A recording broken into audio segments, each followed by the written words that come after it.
यस्यांके च विभाति भूधरसुता देवापगा मस्तके भाले भालविधुर्गले च गरलं यस्योरसि ब्यालराट् सोऽयं भूतिभूषणः सुरवरः सर्वाधिपः सर्वतां सर्वः सर्वगतः शिवः शशिनिभः श्रीशंकरः पातु माम्।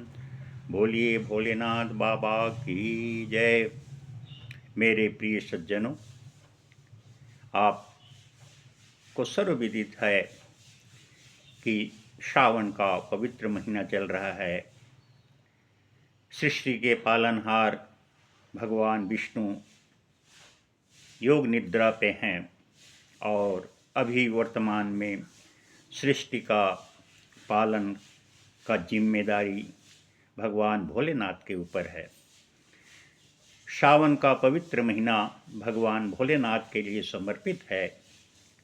इस महीने पे जो भी श्रद्धालु भगवान शिव का श्रद्धा भक्ति के साथ पूजन करते हैं, उनकी आराधना करते हैं, उनके नाम का जप करते हैं, उन्हें किसी विशेष प्रयोजन के लिए किसी विशेष वस्तु से उनका अभिषेक करते हैं तो उनकी मनोकामना भगवान भोलेनाथ अवश्य पूर्ण करते हैं। मेरे मित्रों, भगवान भोलेनाथ ऐसे हैं जो कठिन समय में भी दूसरों के लिए अपना त्याग और अपना साहस का कर्तव्य निभाते हैं। सर्वविदित ही है कि जब समुद्र मंथन से हलाहल विष निकला, सारी दुनिया भयभीत हो गई, कोलाहल मच गया, देवता दानव कोई भी उसे ग्रहण करने के लिए तैयार नहीं हुए। उस विषम परिस्थिति में भगवान भोलेनाथ उस हलाहल विष को पान किए और सारे संसार का रक्षा किए।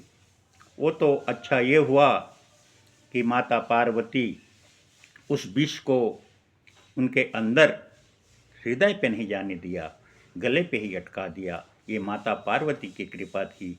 क्यों? आप जानते हैं इसका कारण? इसलिए कि भगवान के हृदय में, भगवान भोलेनाथ के हृदय में उनके इष्ट प्रभु श्री राम जी का वास है।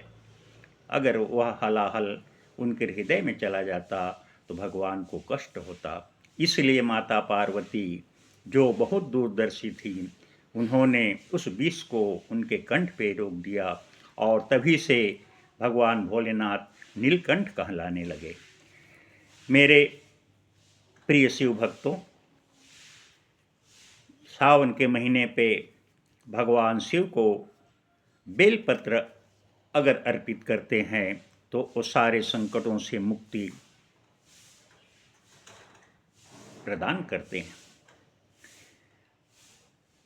शिव महापुराण में तो यहाँ तक कहा गया है कि भगवान भोलेनाथ को अगर एक पत्र श्री राम नाम शुद्ध चंदन से लिख करके अगर अर्पित करते हैं तो 108 बेलपत्र के बराबर वह फलदायी होता है।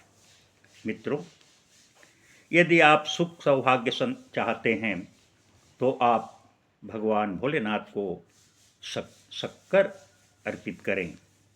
यदि आप संतान सुख चाहते हैं तो भगवान भोलेनाथ को धतूरा का फूल और धतूरा का फल अर्पित करें। शिव महापुराण में तो यह भी वर्णित है कि एक धतूरा का जो फल है वो 1000 हाथी के दान के बराबर पुण्य प्रदान करता है। मेरे मित्रों, यदि आपको मानसिक अशांति है, कोई गंभीर बीमारी से पीड़ित हैं या आपके परिवार में कोई गंभीर बीमारी से पीड़ित हो तो आप दूध से भगवान दूध अर्पित कर सकते हैं। और यदि आप संतान सुख चाहते हैं तो गाय का शुद्ध कच्चे का दूध लेकर के भगवान भोलेनाथ को दूध से अभिषेक कीजिए, निश्चित आपको संतान की प्राप्ति होगी। मेरे मित्रों, अखंड चावल चढ़ाने से वैसे तो यह भी वर्णित है कि 1.25 लाख चावल, अखंड चावल भगवान भोलेनाथ को अर्पित करना चाहिए। अखंड चावल अर्पित करने से घर की जो दरिद्रता है, घर की जो गरीबी है, वो दूर होता है। धन की प्राप्ति होती है, गरीबी दूर होता है, दरिद्रता का नाश होता है। मेरे सज्जनों, गाय के घी से अगर आप अभिषेक करते हैं या गाय का घी भगवान शिव के ऊपर आप अर्पित करते हैं, तो आपके शरीर में ऊर्जा, शक्ति का संचार होगा, स्वास्थ्य संबंधी लाभ होगा और वंश की वृद्धि होगी। इसमें कोई दो मत नहीं है। मेरे सज्जनों, यदि